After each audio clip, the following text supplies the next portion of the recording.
On nyo po, ito po, ayan. Pagka-on nyo, sir, pipindutin nyo lang po kung anong program yung gusto nyo. Kung anong klaseng damit yung lalaban nyo, sir. Pagka dito po, ito.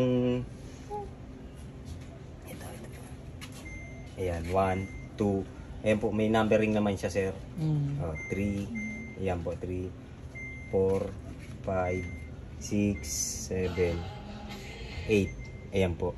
Ang ano niyan, sir, ang pinaka normal na wash cycle niya po is normal. Yung pinaka basic na pagka on nyo, tapos program nyo ng normal, pwede nyo na pong start yan. Siya na po mismo automatic na maglalaban na siya sa diretsuhan na. Ganito po, sir. On, tapos number 1 na siya, naka-automatic na siya, naka-normal wash na siya. Start nyo na lang po siya. Ayan.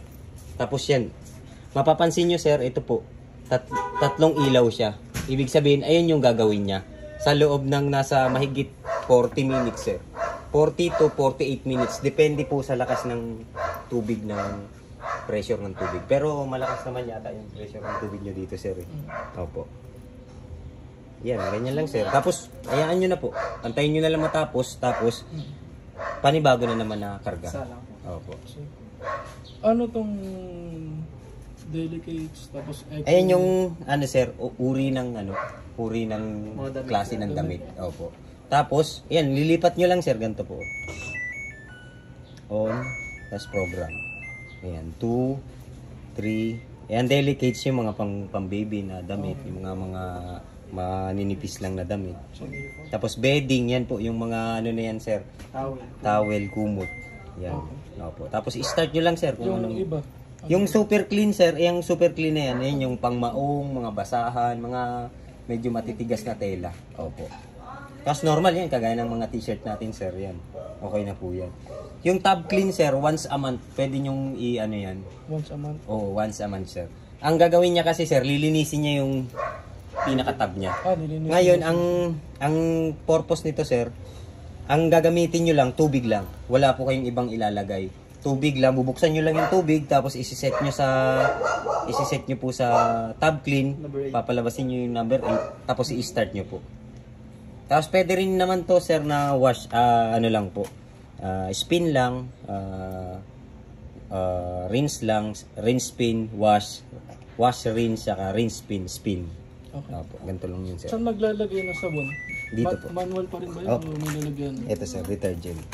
Dyan. Pagka-advise ko na lang, sir, na pag powder yung gagamitin nyo po, isabay nyo na lang sa damit. Opo, yes po. Pag liquid, pwede rito, sir. Kasi pag powder, sir, naiiwan yan dito eh. Pag nabasa. Isabay na doon. Yes, isabay nyo na lang po rito. Dito yun, yung ano, sir, yung downy, sir, dito po. Ayan. Ano yung kaninang, may sinasabi sa toothbrushing? Ano ba yun, yung gray na yun? Opo, ito po. Toothbrushing yan. Opo. Ito po yung filter niya. Yung mga himulmol nandito kasi, sir. Opo. Linisin nyo lang, sir, ng kahit brush or ano.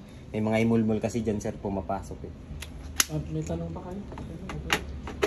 Tapos ito naman, sir, yung ganito yung ano niya. Sa wash, rinse, or spin lang.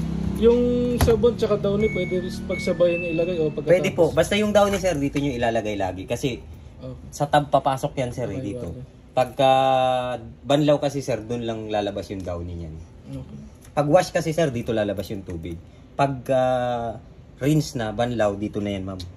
Parang shower nang ginagawa niya. Pero pag wash pa lang, banlaw dito po. 20 years warranty na. Yes, sir. Opo. May tanong pa na kayo? Wala na kayo tanong. Paano natin, paikutin natin yung spin niya, sir. Ayan, sir. I-testing mo ang ano. Opo.